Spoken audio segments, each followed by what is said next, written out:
নিশাও বিচনাত নপৰা মুখ্যমন্ত্ৰীয়ে কথাবোৰ ভাবিয়ে থাকে। কল্পনাৰ জগতত বিচৰণ কৰি থাকে মুখ্যমন্ত্ৰীয়ে। সপোন দেখা ভাল।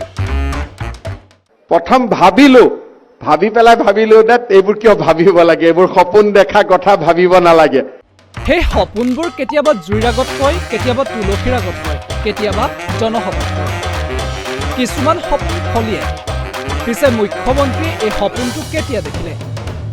নুমলীগড় আৰু গহপুৰৰ মাজত ব্ৰহ্মপুত্ৰৰ বুকুৱেদি সুৰংগ পথ সজাৰ সপোনটোৰ কথা কৈছো।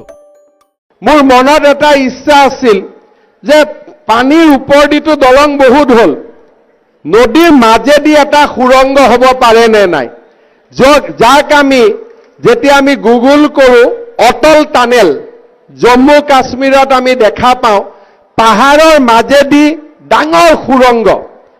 মোৰ মনত এটা ইচ্ছা আছিল যে ব্ৰহ্মপুত্ৰৰ তলেদি সুৰংগ হ'ব পাৰে নে নাই, য'ত ৰেলগাড়ীও যাব পাৰে আৰু মটৰ গাড়ীও যাব পাৰে, যিমান ওপৰত যেনেকুৱা তলত তেনেকুৱা।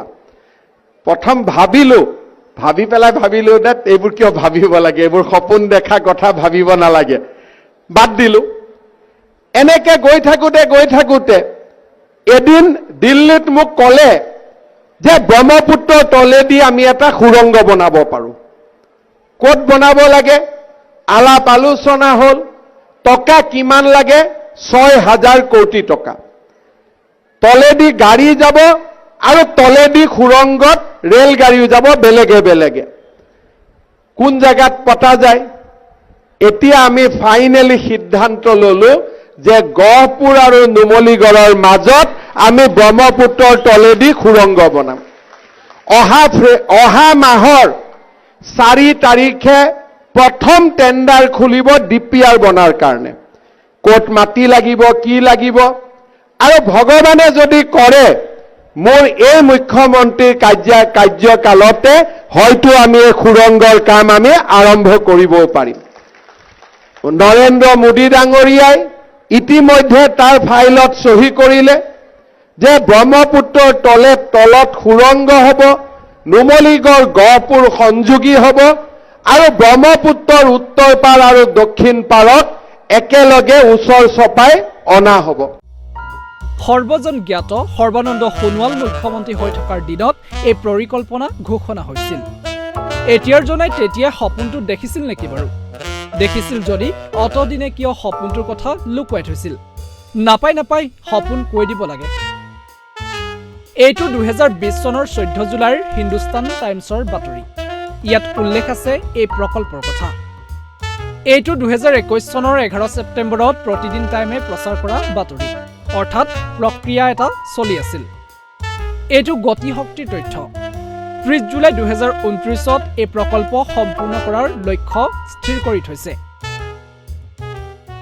মোৰ মনত এটা ইচ্ছা আছিল যে পানীৰ ওপৰেদিটো দলং বহুত হ'ল, নদীৰ মাজেদি এটা সুৰংগ হ'ব পাৰে নে নাই, যাক যেতিয়া আমি গুগল কৰোঁ অটল টানেল, জম্মু কাশ্মীৰত আমি দেখা পাওঁ পাহাৰৰ মাজেদি ডাঙৰ সুৰংগ। মোৰ মনত এটা ইচ্ছা আছিল যে ব্ৰহ্মপুত্ৰৰ তলেদি সুৰংগ হ'ব পাৰে নে নাই, য'ত ৰেলগাড়ীও যাব পাৰে আৰু মটৰ গাড়ীও যাব পাৰে, যিমান ওপৰত যেনেকুৱা তলত তেনেকুৱা। প্ৰথম ভাবি পেলাই ভাবিলো এইবোৰ কিয় ভাবিব লাগে, এইবোৰ সপোন দেখা কথা ভাবিব নালাগে, বাদ দিলো। এনেকে গৈ থাকোঁতে এদিন দিল্লীত মোক ক'লে যে ব্ৰহ্মপুত্ৰৰ তলেদি আমি এটা সুৰংগ বনাব পাৰোঁ। ক'ত বনাব লাগে আলাপ আলোচনা হ'ল। টকা কিমান লাগে? 6,000 কোটি টকা। তলেদি গাড়ী যাব আৰু তলেদি সুৰংগত ৰেলগাড়ীও যাব, বেলেগে।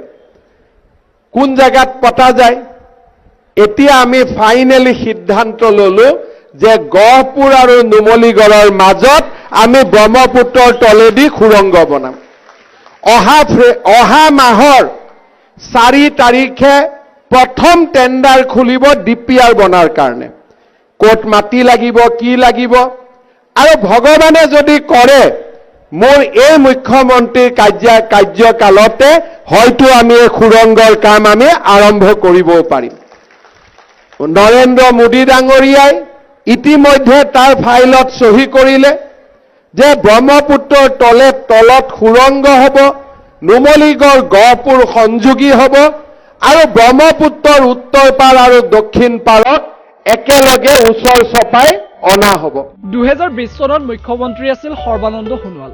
2021 চনৰ 10 মেত মুখ্যমন্ত্ৰী আসনত বহিছিল ডক্টৰ হিমন্ত বিশ্ব শৰ্মা। এতিয়া সপোনটো কোনে দেখিছিল? কেতিয়া দেখিছিল খেলিমেলি লাগি গ'ল নহয়?